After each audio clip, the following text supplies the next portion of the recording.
Un observatoire volcanologique a été créé en 1979 par l'Institut de physique du globe pour surveiller et prévoir ces éruptions.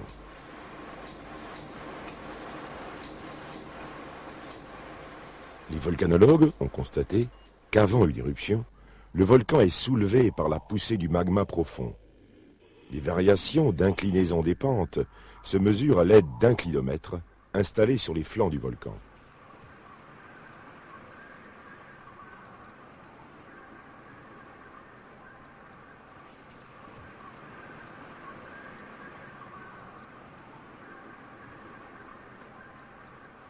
On évalue le soulèvement du sol par des mesures de nivellement.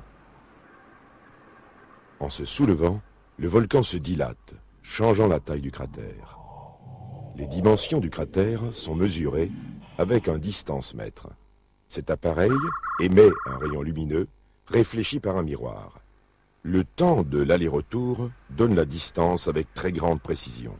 En mesurant périodiquement les mêmes distances et en les traitant par ordinateur, les volcanologues calculent les déformations du volcan. Elles s'accompagnent de petits séismes.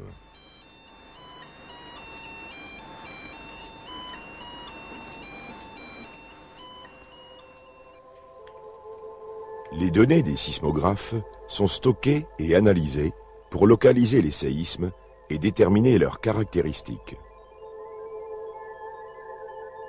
Le nombre de séismes augmente à l'approche d'une éruption. Ils sont dus à la fracturation des roches sous la pression du magma. Les seins de séisme, généralement situés entre 1 et 7 km de profondeur, annoncent l'imminence de la montée de la lave. Quelques heures lui suffiront pour accéder à la surface. L'éruption commence.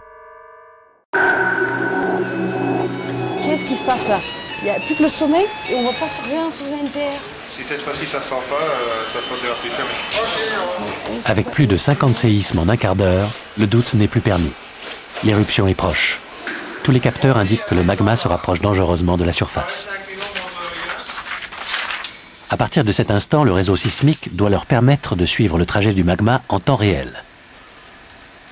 C'est un jeu de piste qui commence avec la lave. De quel côté va-t-elle sortir? Oui, ça se peut bien, l'effet est énorme.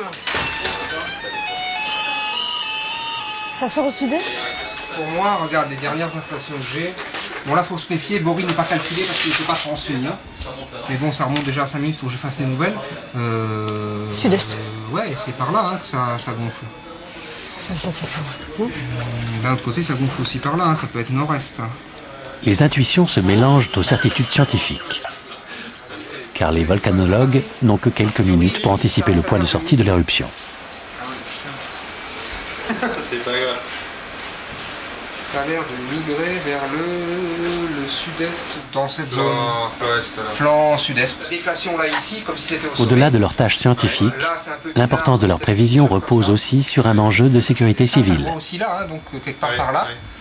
Ensuite, Ils doivent être certains que les villages installés en contrebas du volcan ne risquent rien. On va sortir au sud-est. Les électeurs, tu les as mis où, Valérie? bon, ça passe encore commencer, mais... Au fil des minutes qui passent, l'ambiance se calme un peu dans les bureaux. Toute l'équipe semble d'accord sur la zone prévue pour l'éruption. La zone sud-est du volcan est le côté le plus éloigné des habitations. Ben, ça a l'air d'être parti, voilà. Appelle comment?